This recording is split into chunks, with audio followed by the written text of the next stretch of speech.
So எல்லாத்துக்கும் வணக்கம். So நம்ம இப்போ பார்க்க போகிறது வந்து 7th ஸ்டாண்டர்டில் டேர்ம் 2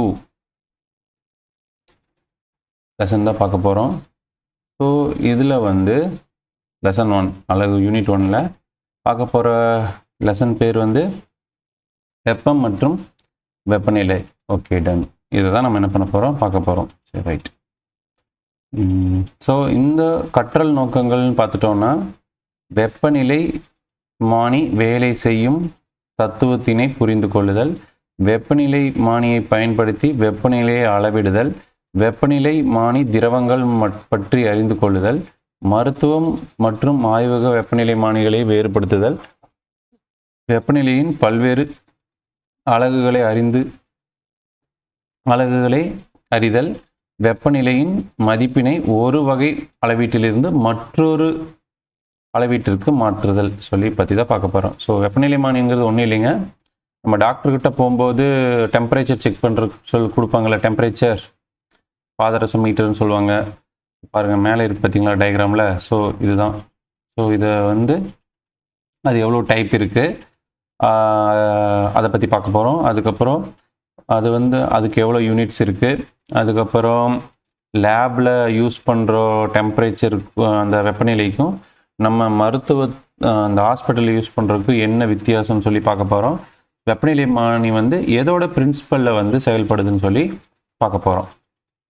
ஓகேவா? ஸோ இது வந்து ஒரு ஜஸ்ட் இன்ட்ரோங்க. ஸோ இப்போ நம்ம வெளிப்புறம் குளிர்ச்சியாக உள்ள போது நமது உடலில் குளிரால் நடுங்குகிறது.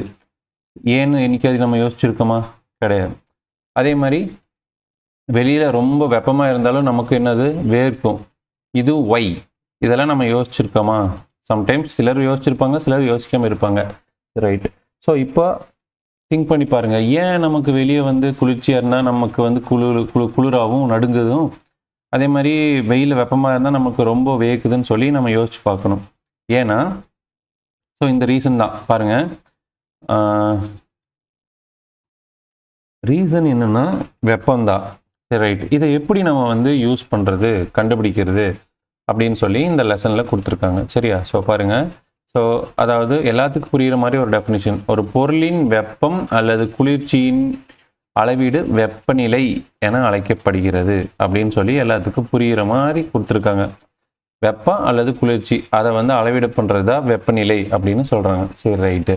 பட் ஆனால் ஒரிஜினலான டெஃபினிஷன் என்னென்னா, ஒரு பொருளில் உள்ள துகள்களின் சராசரி இயக்க ஆற்றலின் மதிப்பே வெப்பநிலை அப்படிங்கிறது சயின்டிஃபிக் டெஃபினிஷன். அதாவது என்னென்னா, ஒரு பொருள் எடுத்து அதை ரெண்டாக உடச்சி பார்த்தோன்னா அதில் சின்ன சின்ன துகள்களெல்லாம் இருக்கும். அந்த துகள்கள் எவ்வளோ ஸ்பீடாக இயங்குதுன்னு சொல்லி ஒவ்வொரு எல்லா துகளோட ஆற்றலையும் என்ன பண்ணுறோம், ஆட் பண்ணி எவ்வளோ இருக்கோ அதால் டிவைட் பண்ணி வரக்கூடிய மதிப்பு தான் என்ன சொல்கிறாங்க, வெப்பநிலை அப்படின்னு சொல்கிறாங்க. சரி பாருங்கள். ஃபார் எக்ஸாம்பிள், ஒரு வெப்பநிலையானது ஒரு பொருளில் உள்ள அணுக்கள் எவ்வளவு வேகமாக இயங்குகின்றன என்பதனோடு தொடர்புடையவை. அதாவது இங்கே லெஃப்ட் சைடு, இங்கே ரைட் சைடு ரெண்டு கொடுத்துருக்காங்க பாருங்கள்.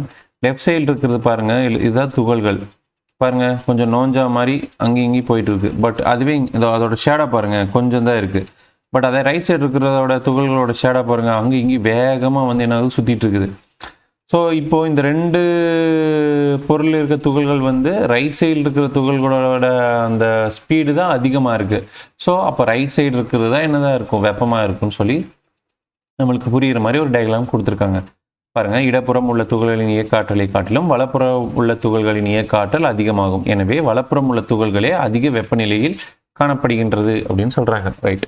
ஸோ துகள் இப்போ காற்றில் துகள்கள் இருக்கும், அதில் இருக்கிற மூமெண்ட்ஸ் பார்த்தீங்கன்னா ரொம்ப வேகமாக சுற்றிட்டு இருந்ததுன்னு வச்சுக்கோங்களேன், அங்கே வந்து ஹீட் வந்து ரொம்ப பயங்கரமாக இருக்குன்னு அர்த்தம். அதாவது மூமெண்ட்டே இல்லைன்னா அங்கன்னா கொஞ்சம் குளிர்ச்சியாக இருக்குன்னு சொல்லி அர்த்தம். ரைட். சரி, ரைட்டு. வெப்பநிலையின் அலகுகள்னு சொல்கிறாங்க. அதாவது அதோட யூனிட்ஸ் என்னென்ன யூனிட்ஸ்ன்னு சொல்லி பார்க்க போகிறோம். ஸோ மொத்த வெப்பநிலையை வந்து எத்தனை டைப்பாக பிரிப்பாங்கன்னா 3 வகையாக பிரிச்சிருப்பாங்க. ஸோ ஒன்று வந்து ஃபஸ்ட்டு வந்து டெம்பரேச்சர் வந்து எதை பிரிச்சிருப்பாங்க, ஒன்று செல்சியஸ், இன்னொன்று ஃபாரன்ஹீட், இன்னொன்று கெல்வின் சொல்லி 3 வகையாக பிரிச்சிருக்காங்க. அதாவது சிஎஃப்கே அப்படின்னு சொல்லுவாங்க. ஓகேவா? சிஎஸ்கே கிடையாதுங்க, சிஎஃப்கே. ஓகேவா? ரைட். சிஎஸ்கேவை ஞாபகம் வச்சுட்டு அதை எஸ் தூக்கி எஃப் போட்டுக்கோங்க. எடன். So Celsius, Fahrenheit and Kelvin. So வெப்பநிலைகளுக்கு வந்து யூஸ் பண்ணுறது 3 வகையாக யூஸ் பண்ணுறாங்க. டைப் வந்து 3 டைப் இருக்குது. அது ஒன்று செல்சியஸ், ஃபாரன்ஹீட், கெல்வின். ஸோ ஒவ்வொன்றா பார்க்கலாம். செல்சியஸ் அலகானது அது என்ன சொல்கிறாங்கன்னா சி, அதாவது டிகிரி போட்டு 0 போட்டு பக்கத்தில் சி போடணும், ஏன்னா எழுதப்படுகிறது. எக்ஸாம்பிள் வந்து இங்கே பாருங்கள், எக்ஸாம்பிள் 20 டிகிரி அப்படின்னு எழுதிக்கலாம். சரி, ரைட். இதை வந்து செல்சியஸ் ஆனது சென்டிகிரேட் எனவும் அழைக்கப்படுகிறது. ரொம்ப ரொம்ப இம்பார்ட்டன்ட், இது 1 மார்க்கில் கேட்பாங்க. செல்சியஸ் வந்து என்னது, சென்டிகிரேட் என்றும் அழைக்கப்படுகிறது. ரைட். அடுத்தது நம்ம எதை பற்றி பார்க்க போகிறோம்னா ஃபாரன்ஹீட் பற்றி பார்ப்போம். ஃபாரன்ஹீட் ஆனது 0 போட்டு மேலே எஃப், அதாவது எஃப்க்கு ரைட் சைடு போடக்கூடாது, லெஃப்ட் சைடு தான் போடணும், ஏன்னா எழுதப்படுகிறது. ஓகேவா? ஃபாரன்ஹீட் எக்ஸாம்பிள்னு சொல்லி பார்த்துட்டு இது 25 ஃபாரன்ஹீட் என படிக்கப்படுகிறதுன்னு சொல்லி அவங்க நம்மளுக்கு புரியுறவங்களுக்காக கொடுத்துருக்கான். அதே மாதிரி கெல்வின் வந்து என்னது, கே என எழுதப்படுகிறது. இங்கே கேக்கு பக்கத்தில் எந்த ஒரு டிகிரியும் போடல, ஸோ ரன்லாம் நோட் பண்ணிக்கோங்க. ஓகேவா? ரைட்.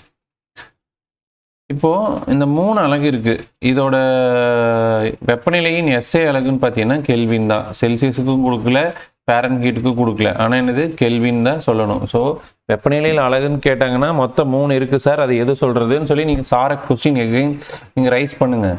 அது என்னது, செல்சியஸா, ஃபாரன்ஹீட்டா, கெல்வினான்னு கேட்டாங்கன்னா 3 இருக்குது.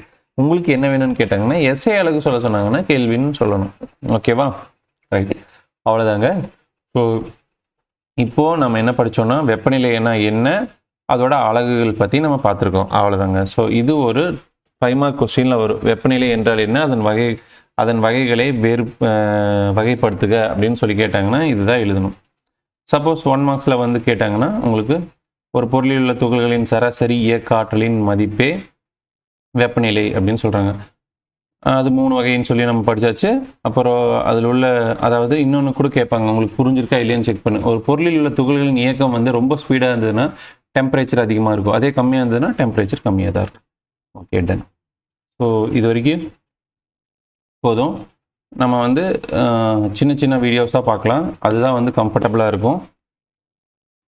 அடுத்த டாப்பிக்கில் நான் உங்களை மீட் பண்ணுறேன். தேங்க்யூ, பாய்.